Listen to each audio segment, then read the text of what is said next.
तर विद्यार्थी मित्रांनो, राज्यसेवा पूर्व परीक्षा तसंच कंबाईन पूर्व आणि मुख्य परीक्षा 2026च्या दृष्टिकोनातून अतिशय महत्त्वाची योजना याच्यावरती एमपीएससी सतत प्रश्न विचारते. सो ही योजना तुम्हाला तोंडपाठ करून ठेवायचीच आहे.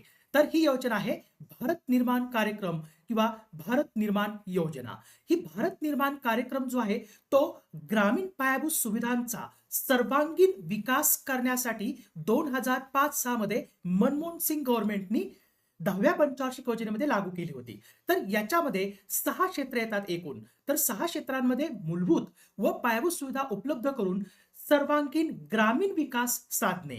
सो हे 6 क्षेत्र कोणते आहेत ते तुम्हाला तोंडपाठ करून ठेवायचे आहेत. एक म्हणजे ग्रामीण गृहनिर्माण, दुसरं म्हणजे ग्रामीण सिंचन, तिसरं म्हणजे ग्रामीण पेयजल किंवा पाणी पुरवठा, नंतर ग्रामीण रस्ते, ग्रामीण विद्युतीकरण आणि ग्रामीण दूरसंचार. याच्यामध्ये शहरी भागासाठी ही योजना नाहीये, तर ही ग्रामीण भागाचा म्हणजे ग्रामीण भागामधील पायाभूत सुविधांचा विकास करण्यासाठी योजना सुरू करण्यात आली होती. तर आता याच्यामध्ये काय येत नाही, काय येत नाही हे लक्षात ठेवा.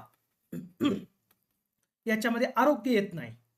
ओके, आरोग्य येत नाही, नंतर शिक्षण पण येत नाही बरं का. ह्याच्यामध्ये आरोग्य आणि शिक्षण, आरोग्य शिक्षण आणि पर्यावरण ह्या तिन्ही गोष्टी याच्यामध्ये येत नाहीत.